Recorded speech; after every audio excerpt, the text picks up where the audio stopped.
రేవంత్ తులాభారం బీజేపీలోకి వరుణ్ సందేశ్ తల్లి సీనియర్ మావోయిస్టుకు కేంద్ర కమిటీ హెచ్చరిక గ్రూప్ 1 పై మరో అప్పీల్ ఇలాంటి టాప్ 10 తెలంగాణ వార్తలు ఇప్పుడు చూద్దాం. సీఎం రేవంత్ రెడ్డి ములుగు జిల్లా మేడారంలో పర్యటించారు. సమ్మక్క సారలమ్మ అమ్మవార్ల గద్దెలను దర్శించుకున్నారు. ఈ సందర్భంగా అమ్మవార్లను నిలువెత్తు బంగారం సమర్పించారు. మేడారం ఆలయ అభివృద్ధి పనులపై అధికారులతో సీఎం సమీక్షించారు.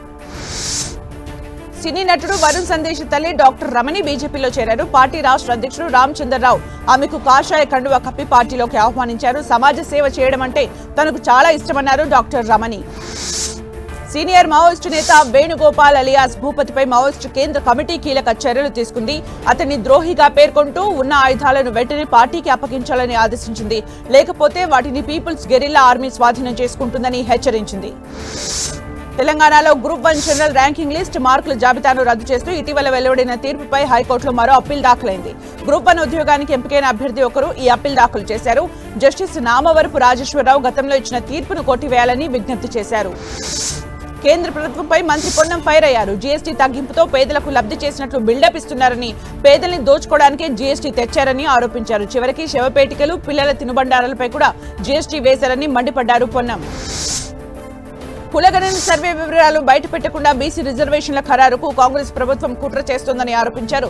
తెలంగాణ జాగృతి అధ్యక్షురాలు కవిత తమకు అనుకూలంగా ఉన్న చోట రిజర్వేషన్లు ఖరారు చేసేందుకు కాంగ్రెస్ ప్రయత్నిస్తోందన్నారు. స్థానిక సంస్థల ఎన్నికల తేదీలు ప్రకటించేలోపే కులగణన సర్వే వివరాలు వెల్లడించాలని డిమాండ్ చేశారు.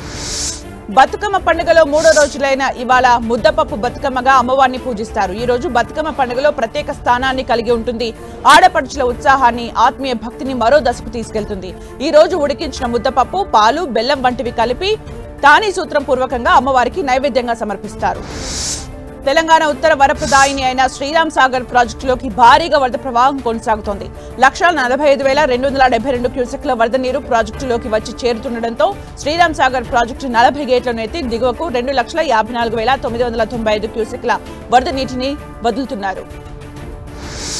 నిజామాబాద్ జిల్లాలో కురిసిన అకాల వర్షాలు రైతులను నిండా ముంచాయి. భీమ్గల్ మండలంలో కురిసిన అకాల వర్షానికి మొక్కజొన్న ధాన్యం తడిసి ముద్దయ్యాయి. చేతికొచ్చిన పంట అమ్ముకుందామనుకునే లోపే అకాల వర్షం కురిసి మొక్కజొన్న ధాన్యం తడిసిపోయాయని రైతులు ఆవేదన వ్యక్తం చేస్తున్నారు. బంగాళాఖాతంలో మరో అల్పపీడనం ఏర్పడింది. అల్పపీడనం వాయుగుండంగా మారే అవకాశం ఉందని వాతావరణ శాఖ హెచ్చరించింది. ఎల్లుండికి వాయుగుండంగా మారే ఛాన్స్ ఉందని తెలిపింది. 27వ తేదీన భారీ వర్షాలు కురిసే అవకాశం ఉందని ప్రకటించింది. అల్పపీడన ప్రభావంతో తెలంగాణలో 5 రోజులు భారీ వర్షాలు కురిసే ఛాన్స్ ఉంది.